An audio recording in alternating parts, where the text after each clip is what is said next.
Let's have a look at our transmitter, see what we've got. So as we mentioned, we've got the two ESCs wired into channel 6, servo, channel 7, channel 8. So what I've done here with the with this switch warning is we'll turn off all the switches. So what we've got, if we go to the correct page with all the mixing, what we've got here is channel 6. We've got which is the RS, which is the right side slider, and it's activated by this guy here. So it does your throttle. So full speed, slow speed. So turn the switch on and you activate that, turn it off, it turns it off. And then over here you've got channel 7 and channel 8, which is your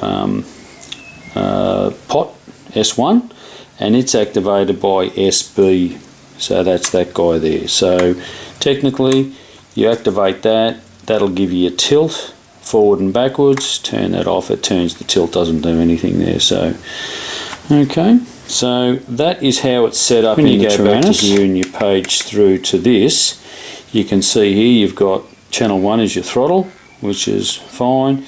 Channel 4 is your rudder, channel 3 is your pitch, and channel 2 is your roll. So they're your 4 main channels. If you flick this switch on here, right, you get channel 6, which is your motors, and then that slider will give you your increase and decrease for throttle. So technically all you do is you turn that on, you find the right speed you want and leave it at that.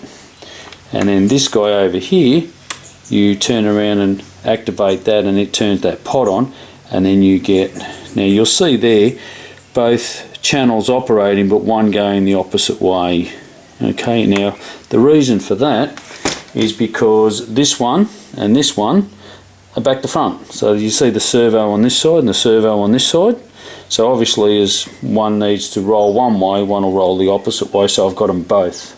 So going the same direction, so I have technically a channel reversed. So if we plug the battery in and we have a look at that, I'll try and keep that radio in shot there.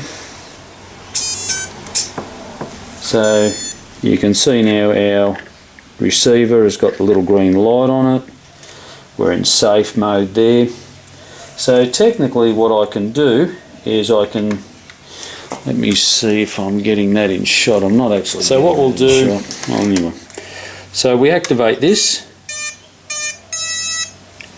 So that's turned our ESCs on, and now we'll up the slider. Okay, and then we activate this guy and that does our tilt. So I can actually tilt that either way. So as I said, what I want to do, and you can notice there that the black lines are the center, so I made sure I knew where to put these.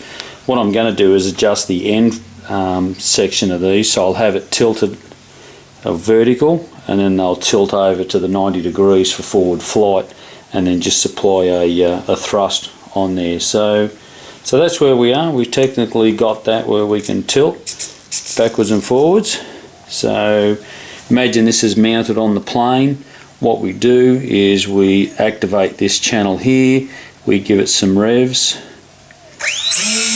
okay, and then we can tilt that forward to adjust it for the center of gravity. And then what we do is we can arm, I'll turn that down so you can hear.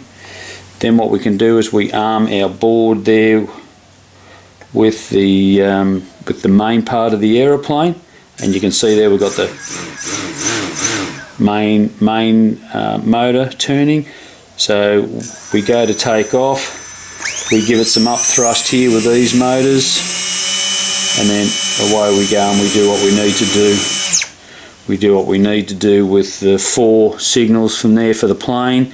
And all this does is, like I said, a training wheels will give us the ability to just be able to hold up, and then until we get some forward motion, and then I can actually just down these, down the throttle, and then just fly around with the plane. When I come back into land, I'll just give these a bit of a tweak up, and we should be pretty all right there.